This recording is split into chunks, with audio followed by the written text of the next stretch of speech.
La mayoría de procesos químicos evolucionan desde los reactivos hasta la formación de productos a una velocidad cada vez que es menor. Esto tiene que ver porque a la vez que se producen choques efectivos, cada vez van desapareciendo esas moléculas y por lo tanto la probabilidad de que se produzca un choque efectivo cada vez es menor. Por otro lado, las moléculas de los productos se van formando. Por lo tanto, puede hacer que reaccionen otra vez entre sí para dar nuevamente reactivos y haciéndolo cada vez a una velocidad mayor porque hay más cantidad de esos productos. Ese proceso continúa hasta que esas dos velocidades se igualan, llegando a un proceso que llamamos equilibrio, en el cual la velocidad de formación de los productos es igual a la de formación de los reactivos en dos sentidos bidireccionales. Así pues, os he puesto esta ecuación como ejemplo, el dióxido de nitrógeno y el que reacciona, el nitrógeno molecular que reacciona con el oxígeno molecular para dar monóxido de nitrógeno. Vemos que es una reacción así expuesta como de manera unidireccional, pero el oxígeno ya vemos que en la atmósfera de manera natural no se gasta. Entonces, esa reacción que puede ocurrir a temperatura ambiente sí que vamos a tener o bien un reactivo limitante o bien la reacción va a tener un cierto punto en el cual va a pararse. Si teniendo en cuenta que la atmósfera está hecha de nitrógeno y tenemos en un 78% aproximadamente y de oxígeno en un 21%, esta reacción está continuamente ocurriendo. Y no se está formando NO2 de manera masiva, sino que llega a un proceso que se llama equilibrio. Y ese proceso viene de combinar la reacción directa y la reacción inversa. Así pues, la reacción directa será la que ocurre de izquierda a derecha, o sea, lo que consideramos como dinitrógeno y dioxígeno, o oxígeno molecular y nitrógeno molecular, hasta formar monóxido de nitrógeno, y la reacción inversa, que será justamente en el sentido contrario. Si combinamos estas dos, nos va a dar la reacción que consideramos como reacción de equilibrio. Bien, pues ahí la tenéis. N2 más O2 para dar 2NO. Y las flechas en las dos direcciones, porque se pueden producir la reacción en ambos sentidos, es bidireccional. ¿El equilibrio químico entonces qué es? Es un estado en el que en un sistema reaccionante, en esta reacción química, no se observan cambios a medida que transcurre el tiempo, a pesar de que siguen reaccionando las sustancias presentes. Es decir, no deja de reaccionar el nitrógeno con el oxígeno para dar monóxido de nitrógeno. Pero a su vez también el monóxido de nitrógeno está reaccionando para dar oxígeno molecular y nitrógeno molecular. O sea, se están dando las dos reacciones a la vez. Y la situación de equilibrio es en la cual las dos velocidades se igualan, es decir, la velocidad del proceso directo y la velocidad del proceso inverso se igualan. Y eso es lo que consideramos como equilibrio.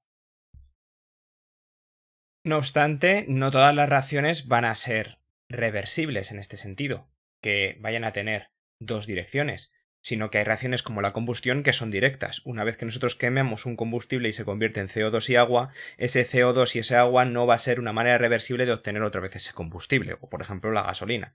A partir de CO2 y agua, pues el proceso tendría que llevar por otros caminos que no sería justamente el directo para formar esa combustión. La combustión de hidrocarburos es, por ejemplo, valga la redundancia, un ejemplo de reacción irreversible. Pero la mayoría de procesos sí que son reversibles. Entonces, ¿cómo se define como tal proceso reversible?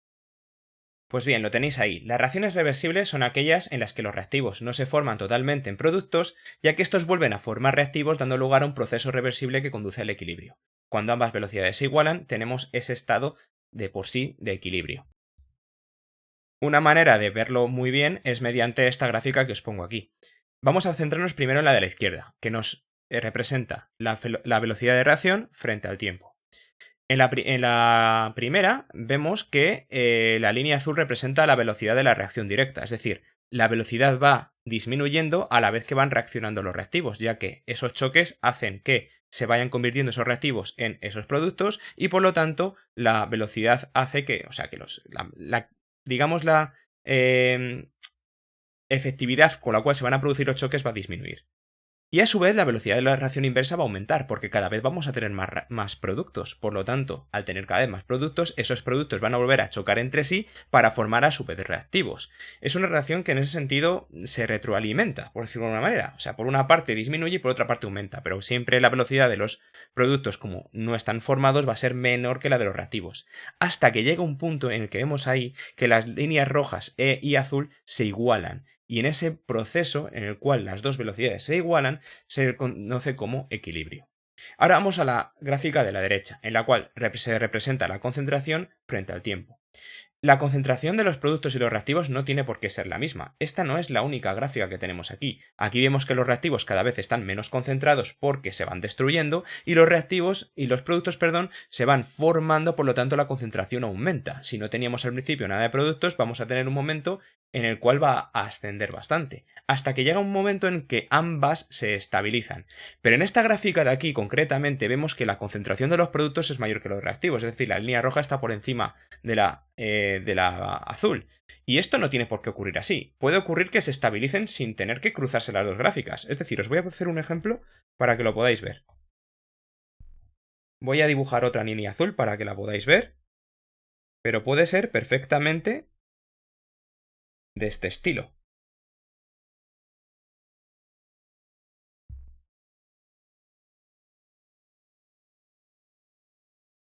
Ya que no tienen por qué reaccionar todos los reactivos. De hecho, muchas veces va a ocurrir esta situación de aquí, en la cual los productos van a disminuir muy poquito su cantidad y a su vez los reactivos tampoco va a aumentar tanto su cantidad. Entonces, a veces sí que ocurre que los reactivos y reacciones muy directas vamos a tener lo que vamos a llamar constante de equilibrios muy altas, pues vamos a tener que se van a formar muchos productos. Pero si tenemos constantes de equilibrio bastante bajas, vamos, de hecho, la mayoría de reacciones van a ser de este estilo, como los he dibujado yo, van a ser que los reactivos no van a tener tanta cantidad como los productos. Así pues, en una situación de equilibrio, ¿qué tenemos? ¿Cómo se define como tal el equilibrio? Pues hemos dicho que vamos a tener que la velocidad de una reacción directa es igual a la velocidad de una reacción inversa y que las concentraciones de reactivos y productos permanecen constantes, lo que veíamos en la gráfica anterior, mientras que la reacción sigue produciéndose en ambos sentidos. Esas son las dos situaciones que se dan esencialmente que definen a un equilibrio químico.